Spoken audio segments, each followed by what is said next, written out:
A lot of comments saying, oh, it's going to be hard for these young guys to win because there's no forward-facing sonar allowed. Jordan, what are we buzzing about this week? The buzz for this week, Dave, is the Ultimate Angler Championship.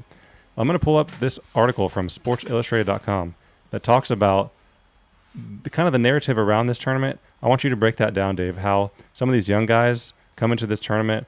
A lot of comments saying, oh, it's going to be hard for these young guys to win because there's no forward-facing sonar allowed. But what happened, Dave? Tell us what the results were of this event.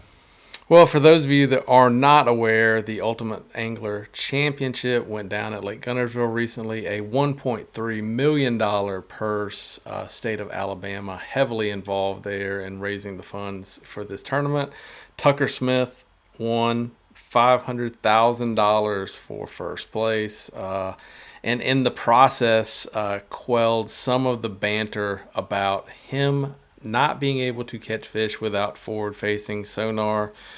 We have been a huge proponent of Tucker Smith on Best on Tour and recent podcasts, talking about how he is the real deal at 24 years old. This is the second big money championship tournament he has won. A few years back, he won the Bass Pro Shops tournament out there on Table Rock, $1 million with his partner.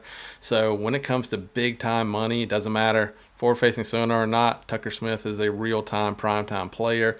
Gets the job done without the forward facing sonar. There are plenty of keyboard warriors out there. You know, these guys aren't going to be able to catch them. They're not going to do this. They're not going to do that. And to be fair, it was a 200 boat field. A lot of guys who were known for scoping did not do very well without the scope. Tucker Smith not being one of them. He's the real deal. He's here to stay. He's going to be mentioned as one of the greatest anglers ever to do it, in my opinion. He's only 24 years old. He's got multiple years left to do this.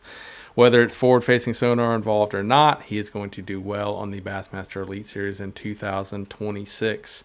Awesome event, man. Jacob Wall, another quote-unquote scoper, gets it done. Now, granted, he is a Guntersville resident, knows the lake front and back, gets it done punching a big weight in the grass to the tune of $130,000 for second place.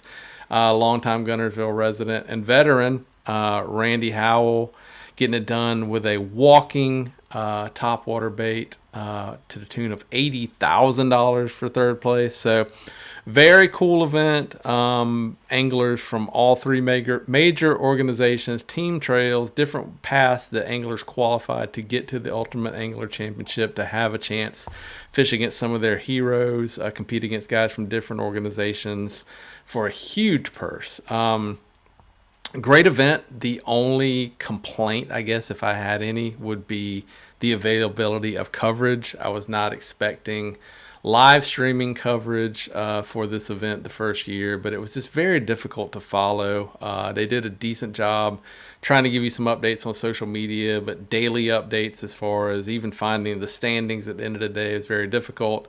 In preparation for a recent issue of Best on Tour and doing some podcasts, still not able to find a complete breakdown of the payouts. This was the largest pot money tournament I can recall since, the early like Ranger M1 days. I mean, so this should have been what everybody was talking about, and they were. I mean, I was getting texts from guys who have not followed tournament fishing much at all over the past few years, just asking me like, hey, how's so-and-so doing an Ultimate Angler? What is sixth place pay? What is this? What is that? And, I didn't have any answers for them. So, I'm sure a work in progress, but, if you're putting on a tournament of that magnitude, I feel like, even though it's the first year, need to have a little bit better layout, a little bit better plan as far as coverage of the event and make it as big as it deserved to be, because it was huge for the sport of tournament bass fishing and the anglers. We need more things like this for certain in the quote-unquote off-season for guys to fish for the amount of money they were fishing for is life-changing for these guys, and it should bring a lot more notoriety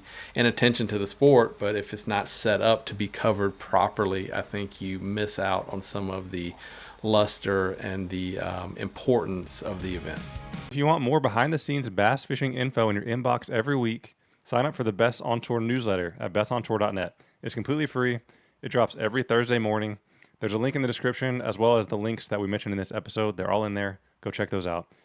Please like and subscribe. Drop a comment with your questions or suggestions. And that's it for this week. I appreciate it. Thanks for watching and listening. We'll see you on the next one. Thanks, Dave.